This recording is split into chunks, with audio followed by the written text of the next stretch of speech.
You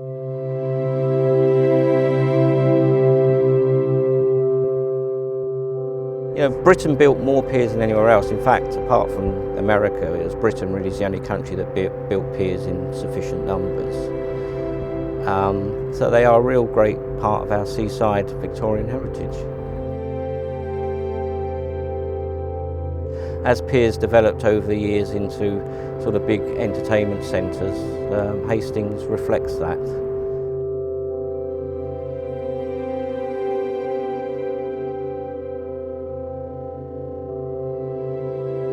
It's the finest pier in Britain at the moment that's at risk.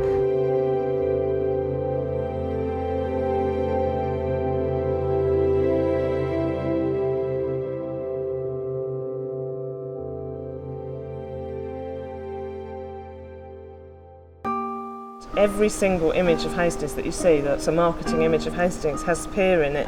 It's too emblematic of the town, it's just too important.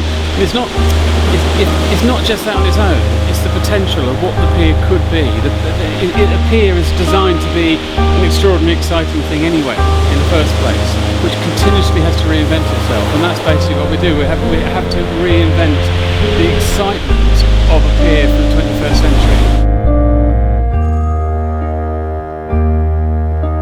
I remember going for speedboat rides back in the 1970s. I remember playing on lots of the various slot machines and doing all sorts of things on the pier.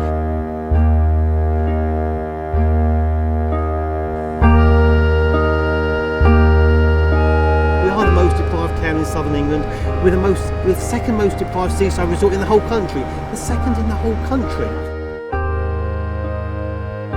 We need more jobs for local people, and if we can find a good way of creating local jobs, that'd be brilliant. If it's the pier, that's good, but I'm afraid I'm not one of those who says the pier must be saved at any cost.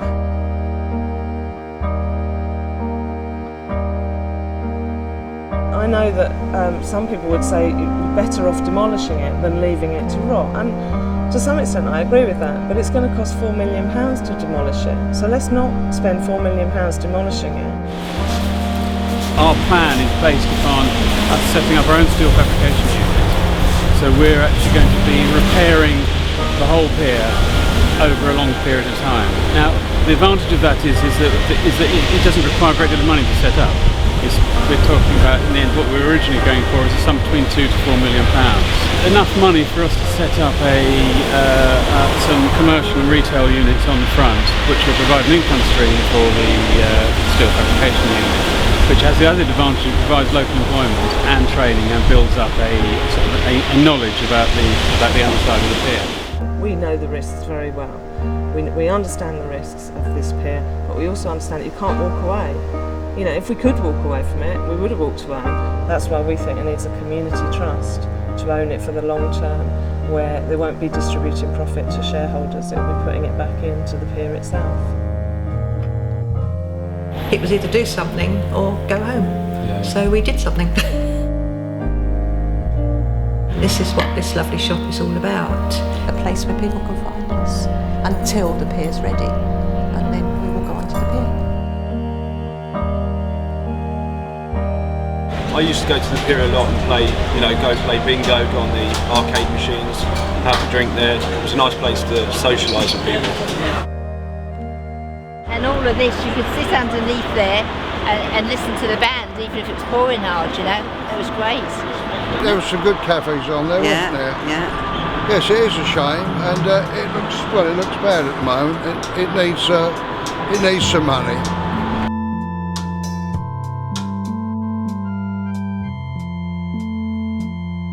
The most important difficulty is that the owners appear to have completely abandoned it. We don't even know exactly who the owners are. And it's very frustrating for people when they come here to see our pier closed. People come to the seaside for a particular experience, and one of them is actually walking out above the sea. It's walking on water, isn't it, without sort of feeling seasick. The air's much fresher on a pier, you're away from the traffic. You get a view of the town that you don't get elsewhere. You can put in what's called a fuse, so you can kind of section the pier, which means if there is a really bad storm and a bit of it is destroyed, you don't get the domino effect that takes the whole lot of it away. But if we can't do that, and we can only do that if we get ownership, if nobody puts that fuse in to protect the rest of the pier, once one bit of it starts to go, it will all start to fall down. That doesn't mean it's any cheaper to demolish. Once it starts to fall down, it will require demolition. It will cost £4 million to do that.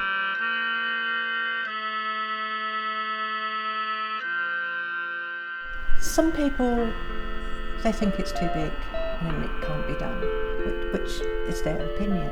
But others, they're quite sure that it can be done, and they really are behind us. We have stalls in the town and on the pier, and we also run a weekend market. And most people are so pleased to see us there and just doing something. We need a few more people from a few more partners to believe in it too and to share that risk. All they need to say, we're not asking them for money, all we want really for the council is for them to say, yeah, we're behind this, we believe this trust is the right way forward for the town and the pier long term, and we're behind them, and we will do the compulsory purchase as soon as we can.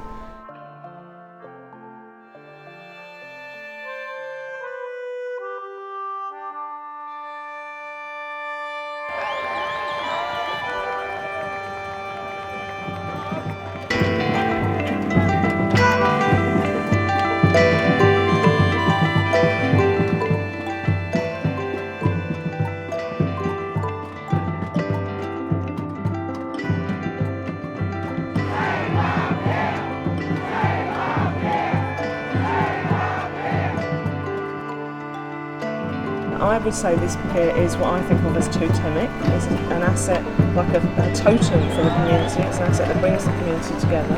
Everybody knows about it. It's not like a little tucked away building that a few people love, but it's tucked down some alleyway, rotting.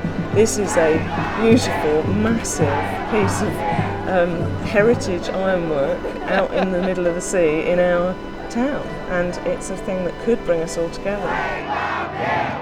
Save our pier!